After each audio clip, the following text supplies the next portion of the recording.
আসসালামু আলাইকুম সুপ্রিয় শিক্ষার্থী, কেমন আছো? আশা করি সবাই ভালো আছো। আজ আমার নতুন ক্লাসে সকলকে স্বাগতম। সুপ্রিয় শিক্ষার্থী, আজ আমি তোমাদের পর্যায় সারণী আয়নীকরণ শক্তি নিয়ে আলোচনা করব। এসো দেখি।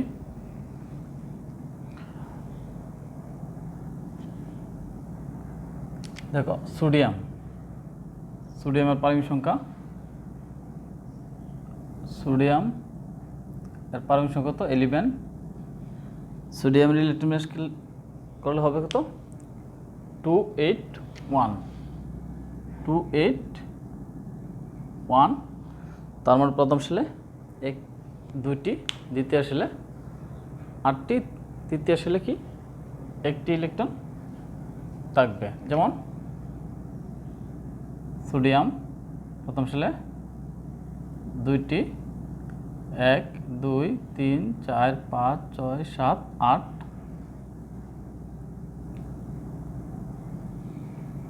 তার মানে এরকম হবে, ডায়াগ্রামটি এরকম হবে। দেখো, এই সোডিয়ামের সর্ববহিঃস্তরে কি আছে? 1টি ইলেকট্রন আছে। তার মানে এই কোনো একটা পরমাণু থেকে, সর্ববহিঃস্থ স্তর থেকে 1টি ইলেকট্রন অপসারণ করতে যে শক্তি লাগে তাকে বলা হয় কি? আয়নীকরণ শক্তি। তাকে বলা হয় আয়নীকরণ শক্তি।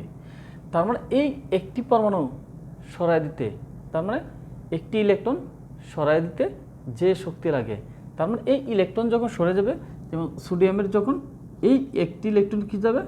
সরে যাবে, তখন কি হবে? সোডিয়াম আয়নে পরিণত হবে। সোডিয়াম কি করবে? আয়নে পরিণত হবে। তার মানে কোনো একটা পরমাণুর সর্ববহিঃস্থ স্তর থেকে একটি ইলেকট্রন অপসারণ করে কি হয়? আয়নে পরিণত হয়। এই আয়নে পরিণত হইলে কি হয়? সেটাকে বলা কি?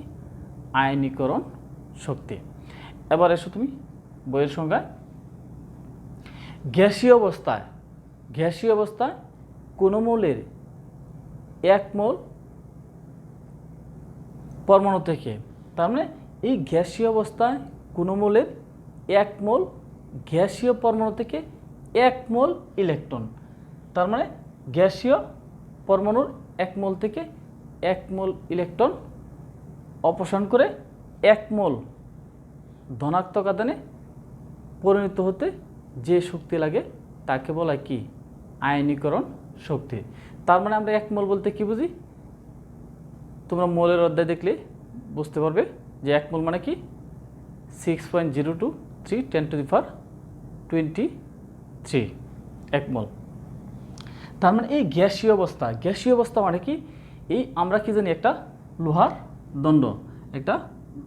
লোহার দণ্ড, লক্ষ লক্ষ কোটি কোটি কণার সমন্বয়ে কি? ক্ষুদ্র ক্ষুদ্র কণার সমন্বয়ে গঠিত। তার মানে এই লৌহদণ্ডটাকে যদি আমি টুকরো টুকরো করে, যে এমনভাবে টুকরো করে যাতে খালি চোখে কি জানা দেখা জানা, আর এই এক একটি ক্ষুদ্র কণার নাম কি? পরমাণু। তার মানে এই গ্যাসীয় অবস্থা মানে কি? গ্যাসীয় অবস্থা তার মানে কী হয়ে যাবে? পরমাণু হয়ে যাবে। তার মানে গ্যাসীয় অবস্থায় সংজ্ঞায় বলা আছে গ্যাসীয় অবস্থায় 1 মোল পরমাণু থেকে, তার মানে গ্যাসীয় অবস্থায় একটা ইলেকট্রন যখন হয়ে যাবে, এই লোহার দণ্ডটা কি? অনেক লক্ষ লক্ষ কোটি কোটি কণার সমন্বয়ে গঠিত হয়েছে। একটি কণা যদি আমি সরাই দিই, সেটাই কি? পরমাণু, আর সেটাই কি? গ্যাসীয় অবস্থা। তার মানে একটাই পরমাণু, একটা ক্ষুদ্র কণা যাকে আমি কালি চোখে দেখতে পাবো না, আর সেই অবস্থাটাই কি?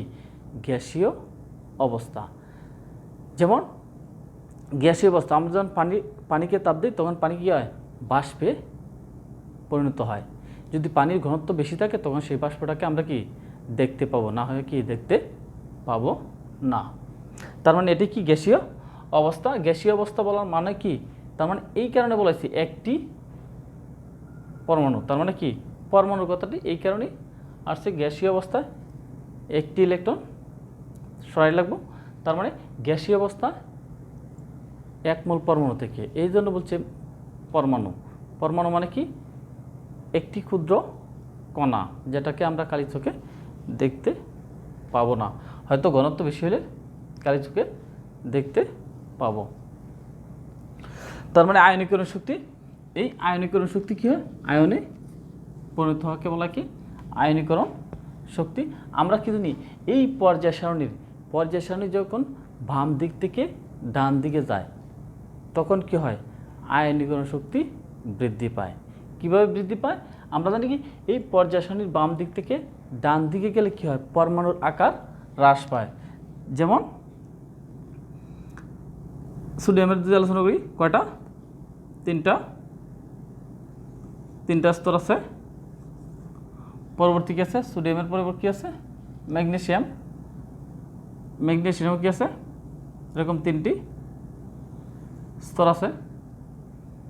পরে আছে অ্যালুমিনিয়াম কি আছে, সোডিয়াম, ম্যাগনেসিয়াম, অ্যালুমিনিয়াম, কয়টি স্তর, 3টি স্তর। তার মানে নতুন করে স্তর সৃষ্টি হয় না। যেহেতু এই সোডিয়ামের যে প্রোটন সংখ্যা, ইলেকট্রন সংখ্যা, ম্যাগনেসিয়ামের প্রোটন সংখ্যা, ইলেকট্রন সংখ্যা কি বেশি, অ্যালুমিনিয়ামের প্রোটন সংখ্যা, ইলেকট্রন সংখ্যা কি আরও বেশি। তার মানে এটার প্রোটন যেভাবে ইলেকট্রনকে আকর্ষণ করতেছে, এটার প্রোটন কিন্তু তার চেয়ে বেশি বলে কি করতেছে, আকর্ষণ করতেছে। এটার প্রোটন কি, এটা নিউক্লিয়াসের প্রোটন কি ইলেকট্রনটা কি আরও বেশি বলে আকর্ষণ করছে। তার মানে দেখা যাচ্ছে কি, এই কারণে কি এটার আকার, এই 3টার আকার কি সবচেয়ে বড় থাকবে, ওটা পরে এটা কি আর একটু ছোটো হয়ে যাবে, এটা কি আর একটু ছোটো হয়ে যাবে। কেন ছোটো হয়ে যাবে, কারণ প্রোটনের সংখ্যা কি ইলেকট্রনের আকর্ষণ বল কীভাবে বৃদ্ধি পাবে, অর্থাৎ এই প্রোটনের সাথে ইলেকট্রনের আসক্তিটা কি থাকবে, শক্তিশালী থাকবে। যেহেতু এই অ্যালুমিনিয়ামের সাথে এই অ্যালুমিনিয়ামের নিউক্লিয়াস অর্থাৎ প্রোটনের সাথে ইলেকট্রনের কি বেশি আকর্ষণ বলে যুক্ত আছে, এই কারণে এই ইলেকট্রন সরাইতে কী লাগবে, বেশি শক্তি লাগবে। যেহেতু তার মানে কি দেখা যাচ্ছে কি, এই পরমাণুর আকার কি ছোট, ক্ষুদ্রতম। তার মানে এই 3টা পরমাণুর মধ্যে অ্যালুমিনিয়ামের আকৃতি কি ক্ষুদ্রতর, আর যেহেতু আকৃতি ক্ষুদ্রতর তার মানে কি এই পারমাণবিক ব্যাসার্ধ কি কম। যেহেতু পারমাণবিক ব্যাসার্ধ কম, তার মানে আমরা কি দেখলাম, যদি পরমাণুর আকার ছোট হয় সে জায়গায় কি হয়, পারমাণবিক ব্যাসার্ধ কি হয়, কম হয়। আর যদি পারমাণবিক ব্যাসার্ধ কম হয়, তার মানে কি পারমাণবিক ব্যাসার্ধ কম হয়, কেন কম হয়, তার মানে এই প্রোটনের সাথে কি ইলেকট্রনের আকর্ষণ কি বেশি থাকে, এই জন্য পরমাণু কী হয়ে যায়, আকারে ছোটো হয়ে যায়। আর পরমাণুর আকারে ছোটো হয়ে মানে কি পারমাণবিক ব্যাসার্ধ কি হয়, কম হয়। তার মানে যদি পারমাণবিক ব্যাসার্ধ কম হয়, তার মানে আয়নীকরণ শক্তি কি হয়, বেশি হয়। কারণ কি ইলেকট্রন সরাইতে কি অনেক শক্তির প্রয়োজন পড়ে। তার মানে আমরা কি বুঝলাম, একই পর্যায়ে বাম দিক থেকে ডান দিকে গেলে পরমাণুর আকার কি ছোট হয়ে যায়, পরমাণুর আকার ছোট হয়ে যায়। তার মানে এই আকার ছোট মানে কি আয়নীকরণ শক্তি বেশি, তার মানে ইলেকট্রন সরাইতে কি লাগবে, বেশি শক্তি লাগবে। তার মানে এই পটাশিয়ামের ইলেকট্রন সরাইতে যে শক্তি লাগবে, ক্যালসিয়াম ইলেকট্রন শক্তি সরাইতে কি আরও বেশি শক্তি লাগবে, স্ক্যান্ডিয়ামের ইলেকট্রন সরাইতে আরও শক্তি লাগবে, টাইটানিয়ামের কি আরও শক্তি লাগবে। কারণ কি একই পর্যায়ে কি আরে পরমাণু আকার কী হয়ে যায়, ছোটো হয়ে যায়। তার মানে পরমাণু আকার ছোটো হয়ে যাওয়া মানে কি পারমাণবিক ব্যাসার্ধ কি হ্রাস পায়। পারমাণবিক ব্যাসার্ধ কেন হ্রাস পায়, ইলেকট্রনের সাথে প্রোটনের কি আকর্ষণ বল বৃদ্ধি পায়, এই কারণে কি পরমাণু আকার হ্রাস পায়। সেই জন্য এই ইলেকট্রন যে এত আকর্ষণ প্রোটনের সাথে, এই ইলেকট্রন সরাইতে কি লাগবে, অনেক বেশি শক্তি লাগবে, আর সেটি কি আয়নীকরণ শক্তি। তার মানে আমরা কি দেখলাম, একই পর্যায়ে বাম দিক থেকে ডান দিকে গেলে কি পরমাণু আকার ক্ষুদ্রতর হয়, আর আকার যেহেতু ছোটো হয়ে যায়, তার মানে এই ইলেকট্রন সরাইতে কি লাগবে, বেশি শক্তি প্রয়োজন হবে। তার মানে বিভিন্ন মৌল দেওয়া থাকলে আমরা কি সেটা আকার দেখেই বুঝতে পারবো কি কার আয়নীকরণ শক্তি বেশি না কম। এবারে শুধু কি, তার মানে এই কারণে কি বাম দিক থেকে ডান দিকে গেলে আয়নীকরণ শক্তি বৃদ্ধি পায়। তার মানে এই নিষ্ক্রিয় গ্যাসের কি এরা কি সক্রিয়তাবিহীন, কারণ কি এদের কি ইলেকট্রন সরানো কি সম্ভব নয়, ইলেকট্রন সরানো সম্ভব নয়। এবারে শুধু কি একটি গ্রুপে, যেমন এক নাম্বার গ্রুপে hydrogen, lithium, sodium, potassium, rubidium, caesium. যেমন হাইড্রোজেনের ইলেকট্রন বিন্যাস করলে কী হবে, তার মানে একটা স্তর। সোডিয়ামের কী হবে, লিথিয়াম, লিথিয়ামের হবে কি লিথিয়াম 2টি স্তর, সোডিয়াম 3টি স্তর, এভাবে কি এই একটি করে কি নতুন স্তর কি হচ্ছে সৃষ্টি হচ্ছে। আর তার মানে কি এই একটি করে নতুন স্তর সৃষ্টি হওয়া মানে কি এই নিউক্লিয়াস থেকে ইলেকট্রন কি দূরে সরে যাচ্ছে, ইলেকট্রন কি দূরে সরে যাচ্ছে। তার মানে যেহেতু নিউক্লিয়াস থেকে ইলেকট্রন কি দূরে সরে যাচ্ছে, তার মানে কি নিউক্লিয়াসের সাথে অর্থাৎ প্রোটনের সাথে কি ইলেকট্রনের আকর্ষণ কি হ্রাস পাচ্ছে, ইলেকট্রনের আকর্ষণ হ্রাস। তার মানে যেহেতু ইলেকট্রনের আকর্ষণ কি হ্রাস পাইতেছে, তার মানে ইলেকট্রন সহায়তা কি আমি সোডিয়াম হাইড্রোজেন বাদ দিলাম, হাইড্রোজেন একটি অধাতু, সোডিয়াম লিথিয়াম, পরে কি পটাশিয়াম, এটা কি পটাশিয়াম 4টি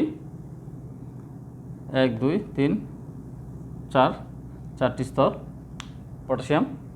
তার মানে পটাশিয়ামের 4টি স্তর। তার মানে একই গ্রুপে যখন আমরা উপর থেকে নিচের দিকে যাবো, অর্থাৎ উপর থেকে নিচের দিকে যাবো, তার মানে একটি করে কি হয় নতুন স্তর যুক্ত হয়।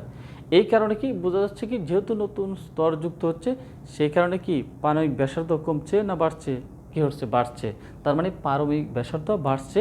আর যেহেতু পারমাণবিক ব্যাসার্ধ বৃদ্ধি পাচ্ছে, তার মানে এই প্রোটনের সাথে ইলেকট্রনের আকর্ষণ বল কি হ্রাস পাচ্ছে। যেহেতু এই ইলেকট্রন দূরে সরে যাচ্ছে, যেহেতু একটা করে নতুন স্তর সৃষ্টি হচ্ছে, এই কারণে কি নিউক্লিয়াস থেকে অর্থাৎ প্রোটন থেকে নিউক্লিয়াস থেকে ইলেকট্রনের অবস্থান কি দূরে সরে যাচ্ছে।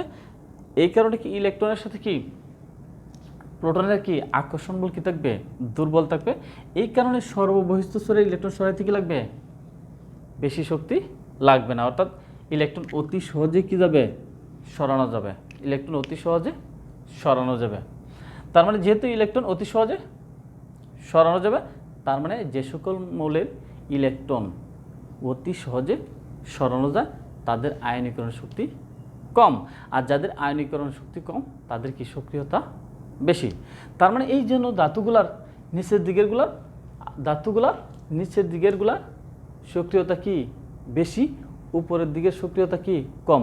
তার মানে ধাতুর সক্রিয়তা কি, তার মানে ইলেকট্রন যারা কি অতি সহজে সরিয়ে দিতে পারে, তার মানে ইলেকট্রন এই 3টি অর্থাৎ লিথিয়াম সোডিয়াম পটাশিয়াম এই 3টি মৌলের ডায়াগ্রামের মধ্যে দেখা যাচ্ছে যে এই পটাশিয়ামের ইলেকট্রন সরাইতে কি সবচেয়ে কম শক্তি লাগবে, সবচেয়ে কম শক্তি লাগবে কি পটাশিয়ামের ইলেকট্রন সরাইতে।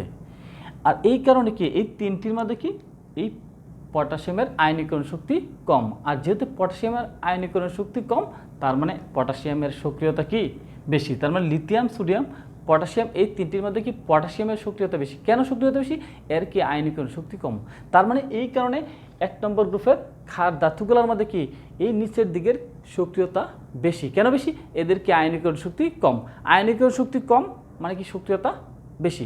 আয়নীকরণ শক্তি কি ধাতুর সক্রিয়তার মাপকাঠি। তার মানে ধাতুর সক্রিয়তার পরিমাপ হলো কি আয়নীকরণ শক্তি। সেজন্য আমি বলতে পারি আয়নীকরণ শক্তির সাহায্যে যে একই গ্রুপে যখন আমরা উপর থেকে নিচের দিকে যাই, তখন কি একটি করে নতুন স্তর সৃষ্টি হয়, আর ইলেকট্রন সহায়তে কি শক্তি কম লাগে। আর যেহেতু ইলেকট্রন সহায়তে শক্তি কম লাগে, অর্থাৎ আয়নীকরণ শক্তি কম লাগে, সেজন্য কি এদের কি সক্রিয়তা বেশি। এজন্য কার ধাতুগুলা নিচের দিকের সক্রিয়তা বেশি, উপরের দিকের সক্রিয়তা কম। তার মানে এলোমেলো এই পর্যায় সারণী যে কোনো জায়গাতে তোমার ভিন্ন ভিন্ন মৌল দিলে বোঝা যাবে। যেমন আমি বলি এটা মনে হয় একটা স্তর, এটা মনে হয় 2টা, এটা মনে হয় 3টা বা 4টা যাই মনে করি। তার মানে দেখি বুঝতে পারবো তুমি যে কার আয়নীকরণ শক্তি কম বা বেশি। যেমন এই 3 আমাদের এটা কি ব্যাসার্ধ কম, তার মানে আয়নীকরণ শক্তি বেশি। এটার ব্যাসার্ধ 2টার তুলনা করলে কি এটার আয়নীকরণ শক্তি বেশি, এটার কি কম। এটার সাথে এটার তুলনা করলে এটার আয়নীকরণ শক্তি কম, এটার আয়নীকরণ শক্তি কি বেশি। তুমি ইলেকট্রন ম্যাচ করলেই বুঝতে পারবে যে কোনটার আয়নীকরণ শক্তি কম বা বেশি বলতে পারবে। তোমরা যদি বলে যে 3টি মৌলের মধ্যে কার আয়নীকরণ শক্তি বেশি বা কার আয়নীকরণ শক্তি কম ব্যাখ্যা করো, তার মানে তুমি কি ইলেকট্রন ম্যাচ করলে ডায়াগ্রামের চিত্র অঙ্কন করলে তুমি বুঝতে পারবে যে পারমাণবিক ব্যাসার্ধ বেশি হলে কি আয়নীকরণ শক্তি কম, আবার পারমাণবিক ব্যাসার্ধ যদি কম হয় তার আয়নীকরণ শক্তি কি বেশি।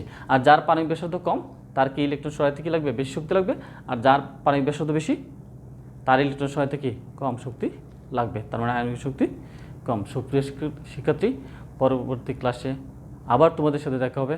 এ পর্যন্ত সকলে ভালো থাকো, সুস্থ থাকো, সকলকে ধন্যবাদ।